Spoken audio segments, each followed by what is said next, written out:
Oi, gente, boa tarde, tudo bem com vocês? Vamos aí continuar o nosso estudo. Hoje, antes de entrar nesse estudo, eu estava orando e clamando ao Senhor para que não fosse só um estudo, mas que fosse o poder de Deus atravessando essa tela e envolvendo cada um que está assistindo esses vídeos, que realmente vocês possam sentir o toque do Senhor nesse dia, através desse vídeo, que a presença dele invada os apartamentos, os quartos, a sala, que vocês possam sentir o abraço do Senhor, possam sentir ele ministrando em seu coração, aumentando a sua fé, que você comece a crer ainda mais nas Escrituras, crendo no poder da palavra, a palavra que liberta, que sara, que cura, que transforma. É essa palavra que nós cremos, é essa fé que nós temos que demonstrar. Crê nessa palavra, creia que Jesus pode fazer, creia nas Escrituras, creia que essa é a palavra de Deus. Você vai ver sua vida realmente mudar, transformar através do poder da palavra. Quem crê aí, escreve amém nos comentários, fala eu creio, amém. Então vamos lá, gente, que Deus possa falar conosco nesse dia, né? Deus, nós te convidamos, Senhor, a estar conosco nesse dia de estudo. Senhor, que não seja só uma leitura da palavra, uma explicação da palavra, mas que seja o poder do Senhor operando através dessa palavra. Tua palavra é viva, tua palavra é eficaz, ela é como uma espada. Ó Deus, vem, Senhor, gerar metanoia em nós, gerar transformação da mente, renovação da mente através da tua palavra em nós, Jesus. Que a partir da tua palavra sejamos convencidos do pecado, do juízo, sejamos convencidos dos nossos maus caminhos, Senhor. Que a tua palavra gere, Pai, arrependimento em nós. Que a tua palavra gere comportamentos novos, pensamentos novos, Pai. Que a mente de Cristo seja a nossa mente, que nossos pensamentos sejam cativos ao Senhor, ó Deus, agora. Tira toda distração, acalma toda a mente ansiosa, acalma, Senhor, o coração que está acelerado, às vezes com tantas demandas para fazer, mas esse tempo é o tempo da gente estar na tua presença, desfrutar da tua palavra, ser ensinado, ser tocado pela tua palavra, Deus. Eu oro, Pai, e abençoo a vida de cada pessoa que está escutando, porque eu sei que o Senhor hoje vai fazer algo novo, em nome de Jesus. Amém? Vamos lá. Então no 5, né, diz assim: eles atravessaram o mar e foram para a região dos Gerazenos. Algumas versões vão falar Gadarenos, né? Outras versões falam Gergesenos. Então é a mesma coisa. Quando Jesus desembarcou, um homem com um espírito imundo veio dos sepulcros ao seu encontro. Ou seja, um homem endemoniado. Esse homem vivia nos sepulcros e ninguém conseguia prendê-lo, nem mesmo concorrentes, pois muitas vezes lhe haviam sido acorrentados os pés e mãos, mas ele arrebentara as correntes e quebrara os ferros dos seus pés. Ou seja, esse homem tinha mesmo uma possessão demoníaca, né? Já não era mais ele quem estava manifestando ali, mas era verdadeiramente Satanás, através da vida dele. Ninguém era suficientemente forte para dominá-lo. Noite e dia ele andava gritando e cortando-se com pedras entre os sepulcros e nas colinas. Gente, Satanás faz isso, né? Quando ele toma a vida de uma pessoa, ele faz com que essa pessoa seja usada para fazer o que ele quer, e essa pessoa é automaticamente destruída, né? Satanás vai destruindo essa pessoa, apesar das vezes a pessoa achar que está fazendo bem, mas Satanás, ele está destruindo a vida dessa pessoa, ele está realmente usurpando da vida dessa pessoa, porque um espírito na terra sem um corpo, ele é ilegal, então ele precisa de um corpo físico. Então por isso muitas vezes ocorrem essas possessões, né? E isso, gente, não era só naquela época não, tá? Isso existia até hoje existe, infelizmente, né? Então, quando ele viu Jesus de longe, correu e prostrou-se diante dele. Ou seja, Satanás prostrou diante de Jesus, porque ele sabia quem era Jesus. E gritou em alta voz: que queres comigo, Jesus, filho do Deus Altíssimo? Ou seja, Satanás sabia quem Jesus era, sabia que ele é filho de Deus. Rogo-te por Deus que não me atormentes. Ou seja, ele estava implorando para Jesus não atormentar ele, pois Jesus lhe tinha dito: saia deste homem, espírito imundo. Porque ele, se ele sair, ele não pode ficar na terra porque ele é ilegal. Então, ele não me atormente, porque eu estou muito bem aqui. Eu estou num lugar, num corpo, aonde eu faço o que eu quero. Então Jesus lhe perguntou, qual é o seu nome? Meu nome é Legião, respondeu ele, porque somos muitos. Ou seja, não era um espírito maligno que estava dentro daquele homem, eram vários, era uma legião. E implorava a Jesus com insistência que não os mandasse sair daquela região. Então nós estamos falando aqui de talvez espíritos territorialistas, né? Que ele não queria sair daquela região. E aí uma grande manada de porcos estava pastando numa colina próxima. Os demônios imploraram a Jesus, manda-nos para os porcos, para que entremos neles. Ele lhe deu a permissão. Ou seja, gente, Satanás não faz nada se Jesus não permite. Até em quem ele entra, se não tiver permissão de Deus, isso não acontece. Para a gente ver e entender que Jesus é maior do que Satanás, maior do que qualquer espírito maligno, porque esses espíritos malignos sujeitam a voz de Jesus. Então os espíritos imundos saíram e entraram nos porcos. A manada de cerca de 2.000 porcos atirou-se precipício abaixo em direção ao mar e nele se afogou. Os que cuidavam dos porcos fugiram e contaram esses fatos na cidade, nos campos, e o povo foi ver o que havia acontecido. Quando se aproximaram de Jesus, viram ali o homem que fora possesso da legião de demônios, assentado, vestido e em perfeito juízo, e ficaram com medo. Ou seja, eles não tinham, não tinham medo desse homem quando ele estava possesso, mas quando esse homem foi liberto por Jesus e estava assentado, perfeito, vestido, eles ficaram com medo. E os que estavam presentes contaram ao povo o que acontecera ao endemoniado e falaram também sobre os porcos.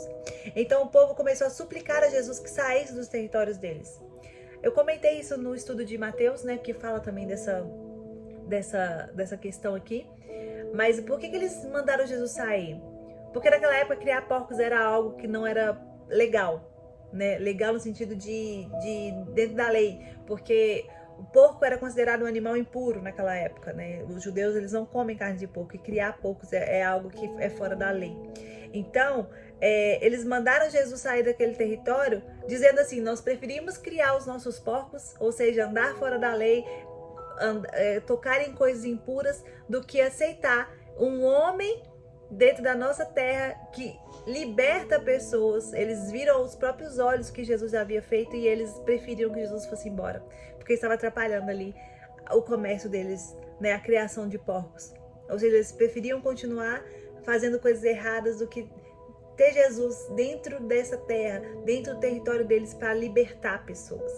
Então tem pessoas que são assim, Elas sabem o poder de Jesus, elas sabem quem Jesus é, sabem o que Jesus pode fazer, mas elas preferem continuar no pecado, preferem continuar errando do que serem libertos por Jesus e ver Jesus libertando outras pessoas também.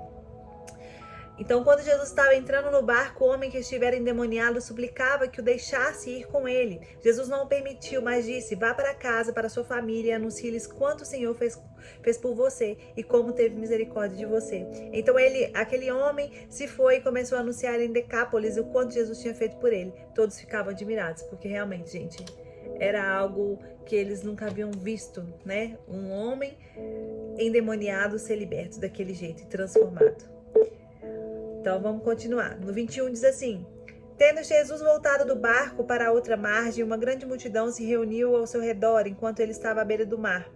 Então chegou ali dos dirigentes da sinagoga, chamado Jairo, ou seja, era um daqueles homens que buscavam condenar Jesus, porque eles não acreditavam que Jesus era o Messias, mas eles queriam incriminar Jesus por estar descumprindo a lei, Então era um desses homens, mas ele era diferente. Ele cria que Jesus era o Filho de Deus. Então ele viu Jesus e prostrou-se aos seus pés e implorou insistentemente, minha filha está morrendo, vem por favor, impõe as mãos sobre ela para que seja curada e que viva. Ou seja, ele sabia do poder que Jesus tinha e ele cria. Então ele falou assim, vem comigo, Jesus, porque minha filha vai ser curada quando você colocar as mãos sobre ela, está morrendo. Jesus foi com ele. Ou seja, Jesus, ele gostava, gente, até hoje, Jesus, ele ama um coração que confia, que tem fé, um coração que crê. Então Jesus, por mais que ele era um homem da sinagoga, um dos dirigentes da sinagoga, Jesus, ele não falou assim, eu não vou com você. Pelo contrário, Jesus viu o coração daquele homem, viu que ele tinha fé no poder dele, sabia que Jesus tinha poder para curar e para salvar, então ele foi. Uma grande multidão o seguiu e o comprimia. Estava ali certa mulher que havia 12 anos vinha sofrendo de hemorragia. Gente, naquela época, a mulher, quando ela estava no período de menstruação, né, de sangramento, essa mulher ela era considerada impura. Então ela não podia ficar no meio da sociedade. Essa mulher sangrava há 12 anos, ou seja, de 12 anos ela ficava à margem da sociedade. 12 anos as pessoas consideravam ela uma mulher impura. Pensa o preconceito que essa mulher sofreu, a rejeição que essa mulher sofreu. E ela padecera muito sob o cuidado de vários médicos, gastara tudo que tinha, mas em vez de melhorar, só piorava. Ou seja, possivelmente ela tinha condições, gastou tudo que ela tinha para ser curada. E quando ouviu falar de Jesus, chegou por trás dele, no meio da multidão, e tocou em seu manto, porque pensava, se eu tão somente tocar em seu manto, ficarei curada. Ou seja, essa mulher já tinha em mente o poder que Jesus tinha. Ela já chegou em Jesus sabendo do que ele podia fazer por ela. E ela sabia que ele não precisava de nem fazer nada, era só tocar nele. Era só tocar nele que ela seria curada.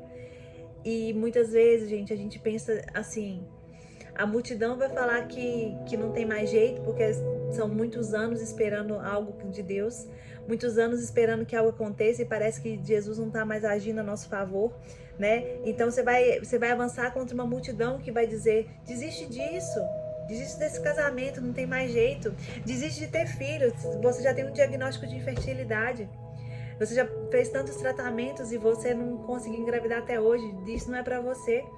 Tantas pessoas falam assim, desiste de casar. Quantos anos você tá esperando em Deus, falando que vai se guardar, vai ficar em santidade, e até hoje Deus não te deu um marido. Desiste disso. Vai curtir a vida, né? Então, a multidão vai falar isso. A multidão vai te impedir de chegar a Jesus. Só que essa mulher sabia que se ela tocasse em Jesus, ela seria curada. Então, muitas vezes nós precisamos de tocar em Jesus. Correr até Ele, chegar nele, tocar nas suas vestes e dizer assim, ó, eu sei que o Senhor pode fazer por mim, eu confio, eu tenho fé para isso, eu sei que eu vou ser curada, eu sei que se eu tocar no Senhor, o Senhor vai fazer aquilo que eu preciso, aquilo que eu tanto clamo, aquilo que eu tanto desejo, seja qual for o custo disso, estenda a mão e toque em Jesus. Seja qual for a renúncia, o nível de renúncia que você tem que fazer para estar perto de Jesus, faça, porque vale a pena, porque se Jesus prometeu, Ele vai fazer. Então, imediatamente cessou sua hemorragia e ela sentiu em seu corpo que estava livre do seu sofrimento. Foi instantâneo, gente. No mesmo instante, Jesus percebeu que dele havia saído o poder. Ou seja, não foi só... Se uma pessoa tocasse Jesus, talvez ele não tinha reparado, mas ele sentiu que saiu o poder por causa da fé dessa mulher, por causa do pensamento dela. E ele perguntou para a multidão, quem tocou em meu manto? Responderam seus discípulos, vês a multidão aglomerada ao teu redor e ainda perguntas quem tocou em mim? Tipo assim, tá todo mundo aqui te espremendo, Jesus, como assim? Alguém tocou em você? Tá todo mundo tocando em você. Ou seja, existe o jeito certo de tocar em Jesus. Tem pessoas que clamam, estão próximas de Jesus e não recebem aquilo que elas precisam, a cura que elas precisam, a necessidade delas, porque elas não sabem como atrair virtude de Jesus. Essa mulher, em seu coração, ela tinha tanta fé no poder de Deus, no poder de Jesus, do poder de Jesus, que ela tocou Jesus de uma forma diferente. Então, Jesus continuou olhando ao seu redor para ver quem tinha feito aquilo. Então, ela chegou, sabendo o que tinha acontecido, aproximou-se, prostrou-se aos seus pés e, tremendo de medo, contou-lhe toda a verdade.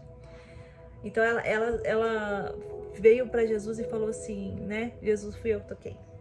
E ela teve medo, né? Porque Jesus falou assim, quem me tocou? E ela falou assim, pode ser que ele ache ruim, o que que Jesus vai falar comigo, né? E ela, mas mesmo assim ela foi. Mesmo assim ela teve coragem. Então ele lhe disse, filha, a sua fé a curou. Ou seja, gente, além de ser curada através da fé ela foi chamada de filha, filha de Deus. Porque através da fé, Jesus reconheceu assim, essa mulher, ela faz parte da minha família, ela é filha de Deus, ela é filha do meu Pai. Então, além dela ser curada, essa mulher recebeu uma identidade, essa mulher recebeu a identidade de filha do Senhor. Pensa que poderoso isso só porque ela teve fé. Vá em paz e fique livre do seu sofrimento. Enquanto Jesus ainda estava falando, chegaram algumas pessoas da casa de Jairo, dirigente da sinagoga. Sua filha morreu, disseram eles, não precisa mais incomodar o mestre. Não fazendo caso do que eles disseram, Jesus disse ao dirigente da sinagoga: não tenha medo, tão somente creia. Aqui, as pessoas estavam dizendo para Jairo: acabou, não tem mais jeito, morreu. A pessoa está dizendo assim: olha, sabe aquele sonho seu? Não tem jeito de acontecer mais. Só que eles esqueceram com quem Jairo estava. E às vezes é isso que a gente esquece, com quem a gente está andando. Se a gente está andando com Jesus, Jesus está ao nosso lado, é não ter medo, somente crer. Porque a multidão vai falar, as pessoas vão falar que já morreu. As pessoas vão falar que o seu plano não vai dar certo, seu sonho não vai ser frustrado, que isso não vai mais acontecer, ou que acabou de vez. Só que quando Jesus diz: não tenha medo, tão somente creia. Ou seja, Jesus está falando assim: se você crê em mim, se você crê em mim, o que era a morte vai se tornar ter vida.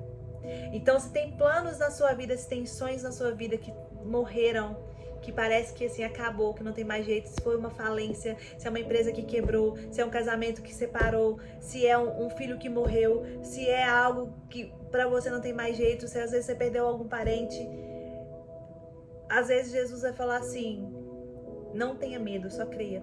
Apesar de você não entender o que está acontecendo, confia em mim, confia em mim. Eu vou fazer voltar a ter vida.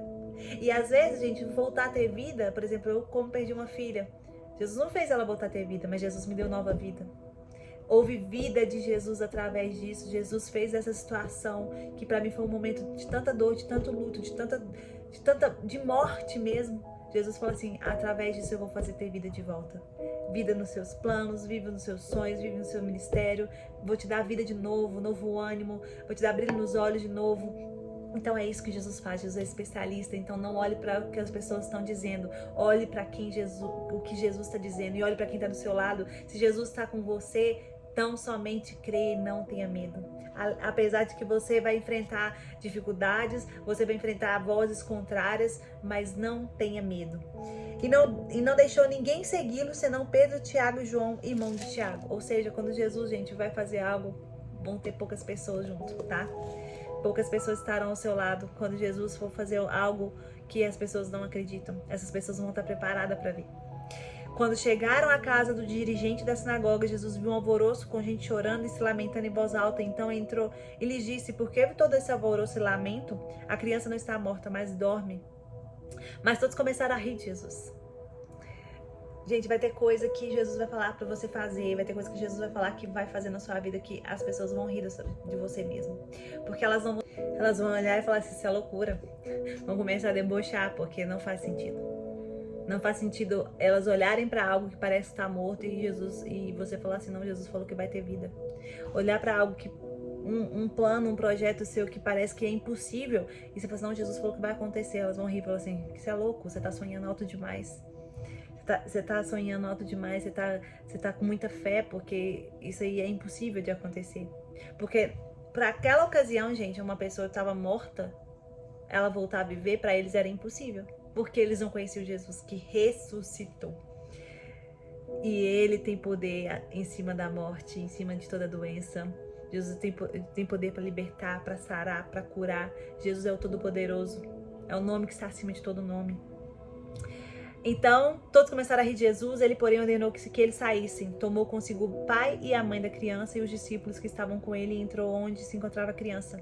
Tomou-a pela mão e disse: Talita cumi, que significa: menina, eu te ordeno, levante-se. Imediatamente a menina, que tinha 12 anos de idade, levantou-se e começou a andar. Isso os deixou atônitos. Ele deu ordens expressas para que não dissesse nada a ninguém e mandou que dessem a ela alguma coisa para comer. Então, gente, tem pessoas que talvez estão precisando dessa palavra. Talita cumi, menina, eu lhe ordeno, levante-se. Pessoas que estão com sentimento de morte, que elas olham para a vida delas e falam assim: não tem mais jeito, eu não tenho mais ânimo de viver, tudo que eu sonhei acabou, tudo que eu sonhei deu errado, todos os meus planos foram frustrados, para mim só a morte. Falta de brilho nos olhos, falta de vontade de viver. Então Jesus está dizendo para você: Talita cumi, eu lhe ordeno, levante-se. Quem está dizendo para você é Jesus, o dono da vida. Quem está dizendo para você que ainda não acabou, que ainda tem esperança, que ainda tem mais vida, ainda tem coisas para você fazer, para sonhar. Então Jesus está dizendo: é hora de você se levantar, é hora de você sair desse luto, dessa morte É hora de você viver novos planos, novos sonhos. Existe vida para você, existem novos planos do Senhor. É hora de você se alegrar, é hora de você voltar a viver. Então Jesus está dizendo para você, Talita cumi, eu ordeno, levante-se. Saia desse lugar de depressão, saia desse lugar de vitimismo. Eu sei que você pode ter passado por abuso, por traições, por pessoas que não foram honestas com você, pode ter passado por tantas decepções, mas peraí, você vai ficar presa nesse problema, naquilo que fizeram com você? Ou você vai lá assim, chega, eu preciso de fazer algo na minha vida, eu preciso de largar esse vitimismo, eu preciso de largar essa tristeza e eu preciso de viver, eu preciso de voltar a andar, eu preciso de voltar a sonhar, eu preciso de voltar a ter alegria. Escolha o que você vai fazer com aquilo que fizeram com você. Ou você vai deixar isso te aprisionar para sempre, ou você vai colocar isso como uma força para você seguir em frente, para que você possa usar isso para curar outras pessoas também. Então Jesus está dizendo hoje para nós, Talita cumi, é hora de se levantar, mulher. É hora de você ser ativada, é hora de você colocar seus planos para executar. Chega de ser só sonho, chega de ser só plano. É hora de você entrar em ação. É hora de você se levantar como a mulher que Deus fez você para si e dizer assim, eu vou viver aquilo que o Senhor tem para mim. Existe vida do Senhor, uma vida abundante, uma vida próspera, uma vida feliz. Eu posso ser feliz sim. Eu não preciso ser vítima da rejeição, eu não preciso ser vítima do abuso que eu sofri, eu não preciso ser vítima da traição, eu não preciso ser vítima disso. Eu escolho viver, eu escolho viver. Então essa é a palavra que Deus tem para nós hoje. Eu amo isso. Eu amo a palavra de Deus, eu amo como ela nos encoraja, eu amo como ela aumenta a nossa fé. E vamos ser como aquela mulher do fluxo de sangue, gente, que vai tocar em Jesus e dele vai sair virtudes, dele vai sair poder. Porque Jesus, ele está pronto para nos abençoar, ele está pronto para nos curar, ele está pronto para fazer aquilo que nós precisamos. Mas basta apenas nós tocarmos com muita fé, crendo verdadeiramente que ele é o Filho de Deus e que ele tudo pode. Então é isso, Jesus. Obrigada, Pai. Obrigada por esse tempo. Obrigada, Pai, porque a Tua palavra nos encoraja a viver as Tuas promessas, a viver segundo a Tua palavra. Que Jesus abençoe vocês. Até amanhã, se Deus quiser.